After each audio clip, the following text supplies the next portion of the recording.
Molly here with Rose City RV of Michigan, and today we are outside for the first time in the 2025 season, and we're going to take a look at the 2025 Avenger 27DBS. So is this the correct model for you, you may ask? Here are 5 key specifications to help you decide. This model can sleep up to 8 people, has a weight of 6,812 pounds, has an overall length of 33 feet 10 inches, has a height of 10 feet 8 inches, and features 1 slide out. So let's take a look inside. Okay, so starting in the back, this is a bunkhouse model, so we'll start right with the bunkhouse. These are 2 full over full bunks. You can sleep adults there. They are rated at 300 pounds, I believe, 250 on these ones. So you could sleep 1 adult or 2 kids pretty easy on these. And then you have some storage underneath of there that you could easily go with a slide out system, bins, whatever you want to do there. So one thing I want to say before we go through this whole thing is just that this is an entry level trailer. With that being said, this is going to be more budget friendly option. So somebody who is just getting into RVing, doesn't really know what they want, you can get into something like this at a lower dollar amount, be less invested if you do try this and you're not interested. But a lot of times people go this route and then step up later. This is a great model and a great line for that. So they do a really good job at an entry level with their fit and finish. Just looking at this entertainment here, you can see just how well this looks. This batten's nice and clean. You don't always get that with entry level. The doors and the magnets are lined up, which I know this all sounds goofy, but believe it or not, in this industry, in this market, that is something that they miss a lot. So I just wanted to point that out. Really nice size TV. This comes with a TV at an entry level. You don't get that in most brands. And then we have our 31-inch fireplace there that adds the ambiance and gives you a heat. And then we have our removable speaker here. So this is going to give you that music on the inside, outside, wherever you want to use it. You can do that with a little docking station there. Some storage next to that, as I showed here and here. You can use that however you want with the pantry, DVDs, whatever you want to do. Underneath of here we have our auto detect converter. This is where all your fuses and your breakers are going to be located on this model. So all your 12 volts and your 110s located right there in one place. Underneath of the fireplace, we've got some good storage there as well. That's a good area for shoes. That's one thing a lot of people don't think of, never any place to put your shoes. And when you live in Michigan, you got to have shoes for every season because you never know what you're going to get. Now, next to the bunk area, we have our bathroom here. So no tub in this model, which is what I prefer. Most people don't use those tubs. I think they're kind of a waste. Also located in the bathroom here, we have our tank monitor. So our monitor panel here, that's going to tell you what the levels of your fresh, black, and gray tanks are. Just remember, these are generic. This may not have 2 gray tanks. So one of those just won't be hooked up. Light switch here, and then our on-demand water heater control right above that. So nice and easy in the bathroom located there, along with our water pump switch on that monitor panel. Now, moving into the living area, we have our theater seating here. So I like that they do this theater seating in a budget-friendly model like this. Never used to get this, but it still gives you that comfortable viewing of the TV. So in the event that it's rainy or you just don't want to be outside, you can actually watch TV comfortably in this bunkhouse model. Never really used to be able to do that before. Then we have our large booth dinette. This folds down into a queen. You can easily sleep 2 people, 1 adult, even 2 adults if they're small. You see this in a lot of different models, especially bunkhouses. And then that unique light there over the dinette we have as well, just kind of looks cool and new. And then across from that, we have our kitchen area. So we have our double door refrigerator right here, nice and big. And then the sliding freezer there as well. Next to that, we have our vent and range here. So you can vent to the outside. 3 burner range here, so you can cook 3 things at once. Glass top, remember, don't put this down when it's hot. Gives you that extra counter space as well when you're not using it. And then our oven's located there with the light switch right there. Most people don't use the oven, but we got to show you anyway. And then the nice illumination here. Another thing, I've mentioned it in all our videos since I've been doing it, but I'll say it again. Now when you bump and turn those on, not only do they illuminate red saying, hey, this is on, but it also will not emit gas until this registers a flame. So that's super nice. On the new ones, many a times I've gone in trailers and the whole thing is full of propane because somebody bumps that and they don't even know. Light up underneath of the sink here, and then some storage up in here. This is all magnet cabinets. I can go either way on the magnets. I like how easy it is. However, if you put a bunch of heavy stuff in there and you're going down the road and that slams up against that door, it will open. So that's one thing to keep in mind. If you go this style, I do advise getting some sort of bins to put in your cabinet so you don't have all that stuff smashing around and flinging them open. But it does make the drawers in the cabinets nicer. These are also magnets.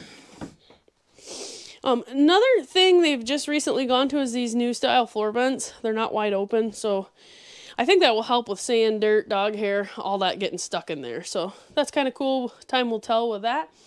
And then next to the bedroom here, we have this barn door. Just kind of looks unique and nice. They've done that in a few of them, but then we have our GE thermostat located here. That's going to be for the air conditioner and the furnace. New GEs on these. They've been using those 3 years now, I believe. And overall, I'm extremely happy with them. So that's a plus. Now, in the bedroom, we have a queen island walk around with that closing door, as I showed you before. And then we have some storage up in here, hang space over here. So bedroom here looks like a lot of different models, along with the storage under here. And that also goes past through to the outside, and that's not going to be separated. I like that 50-50. I like having the separation, but I also like it being together because you can grab something from there if you need it. Next to the door here, we have our fire extinguisher and our CO2 detector. Always make sure that that's working. Always make sure you have a fire extinguisher. I know it's annoying, but safety is important. Some storage here behind. And then up on top here, we're going to have our controls. Our slide switch here, and then our awning switch located right here, along with our main interior light switches and our exterior light switches. This other light I would assume is for the awning. We will check that, but all kind of conveniently located here next to the door. So that's going to do it for the inside. Let's go take a look at the outside. Okay, so out here we will start with the pass-through storage that goes up under the bed that I was just discussing before we came out here. That goes all the way through and up underneath of the bed there. Now up under here we have our PSX1 Lippert power stabilizers, so no manual stabilizers on this one. I don't know, half and half as my opinion on that. I like those for some reasons and I like the manual ones for other reasons. Solid Step by Lippert gives you that larger solid step on the top and just gives you that firm feeling going in and out so you're not bouncing the trailer on those old style traditional steps. They've added a little bottle opener here, nothing crazy, just kind of convenient and nice if you need it. If you look up here, you can see the awning light I was talking about inside. That's what that switch is for. And then along with the awning, I'm not exactly sure what size this awning is, but it gives you a pretty large amount of space. For the exterior, most people spend most of their time outside, so it's always important to me to have a large awning. Now, one thing I don't think we've mentioned on our other Avenger videos is just this exterior steel. They do this on a few, but I really like how this looks compared to the old corrugated aluminum that you see. It's the same stuff, but this stuff is actually thicker, and it just looks better in my opinion. I think that's just a looks thing, but it is a little thicker too, so that's cool. On-demand water heater, just remember this is hot exhaust, okay? So don't put anything in front of that you don't want to have to worry about catching on fire. If this is on, it will have hot exhaust. Okay, so 110 switch or 110 outlet located here. So if you want to plug anything on the outside, you can. That's going to be GFI protected on the inside. If that's not working, make sure you check that. Our furnace exhaust located here. Again, just like the water heater, do not put anything in front of that when the furnace is on. It is hot. Standard steel wheels on this model, nothing wrong with that. They do the job and they do it well. One thing I wanted to mention in this video is that my driver, I was just talking to him yesterday, the guy that goes and picks these up in Indiana at the factory, told me that this is his second favorite unit to haul next to the Rockwood. Now the Rockwood's gonna be a much higher end product than this. It's gonna have rubber torsion axles and all that fancy stuff. So that is no surprise that that tow is the best. But I was really surprised that he said that about this, and that made me feel really good. I have not towed these yet. I do a lot of towing back and forth between the two dealerships, so I get a feel. I haven't towed these yet, but that's awesome to hear because axle placement on these is good. I always thought they'd be good for towing, but to hear him say that really makes me feel good about this product, that it handles well. I can't say that for all the stick and tin or entry-level trailers that are out there. And I'm just going to leave it at that, but I'm really glad to hear that this one tows this well. Now moving to the back here, we have our outside kitchen that's located right underneath of these bunks here. So we're going to have our Capital grill here. I'm not going to pull it out because it is a little wet outside today, but that's there. Everybody's using those, as you know. It's not going to be the high-end Lodge, but I'm sure this one will work just as well.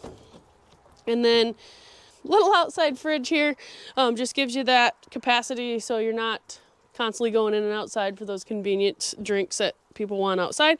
Another thing is I noticed they built this little box to kind of get it up. That's another thing they missed the mark on a lot in this industry, is just those little things. And I think they did a good job with that one. So, and then this is just a dog tie if everybody's wondering what that is. So you can hook, or you could put whatever you want on there, I guess. Spray port located right here on the back next to the outside kitchen. So if you want to spray some things off, you can. Outside shower gives you that hot and cold feature on the outside. City water connection, that's what allows you to use the water pressure from the park. You hook straight up to that and it's going to draw right out of that hose without filling your tank. Underneath here is a cable hookup. So if you're at a park that offers cable, you can hook that up and it's going to feed the interior ports for that TV. Spare tire here. That's one thing you should always ask. These entry-level budget-friendly trailers do not always come with a spare tire. I would not go anywhere without a spare tire. We order every one we can with a spare tire.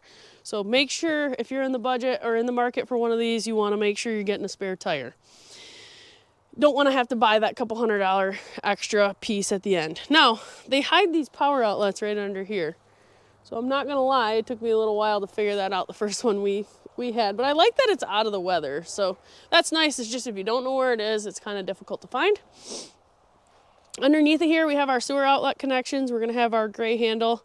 And I do apologize that this is kind of muddy. This just showed up today. Haven't had a chance to wash it yet, but we do wash all our units when we get them here on site. So they're nice and clean. And then another gray port there. So this one does have dual grays. I would assume that the kitchen and the bathroom are on separate there. Our super slide located right here. And then on the other side of that, we have our freshwater drain. So the little petcock for that's going to be right here. That's how you're going to drain down your freshwater tank if you're filling the tank and using your water pump for fresh water. When you're done using it, always want to make sure you drain it. You don't want to leave that water in there and stagnant. Next to that, we have our black tank flush. I like that they don't put these next to the city water connection just for the mistake issue with that. Make sure that you're hooking up to the proper inlet here. If you are at a campground or whatever, you do not want to hook up to that on accident instead of your city water connection. And then our tank fill, this is how you fill that onboard tank with fresh water. You just pop that cap off, put your hose in there and fill it up till it's full. Here's the opposite side of our pass-through storage located right there. And then coming back to the front, they've added the battery disconnects. So I like that. I also like that this is a flat front, easily accessible. You can get right to that. And then we have our jack switch next to this. This is kind of an odd location for that, but I don't think it doesn't really matter either way, but that's going to be for the stabilizers right there. And then our battery tray, that's what this area is located here. We have our battery pack here now because we don't have a battery hooked up. Then we have dual 20-pound propane tanks with that auto changeover regulator located right inside of there. And then we have our power front jack here, allows you to run up and down without having to crank. However, it does have that manual override. You just pop that cap off if something happens to where you do need to manually override it, lose power or something. And then we have a on-off light switch there, just kind of illuminates the front of that trailer at night if need be. And then they've all kind of been doing this, but I still like to mention it because they are nice. Kind of keeps your chains off the ground and your 7-way out of the dirt. Stops you from blowing fuses or getting corrosion there. So that's going to do it for this Avenger video. If you've got questions, just let us know. Thanks for watching. Please like and subscribe for more RV videos like this.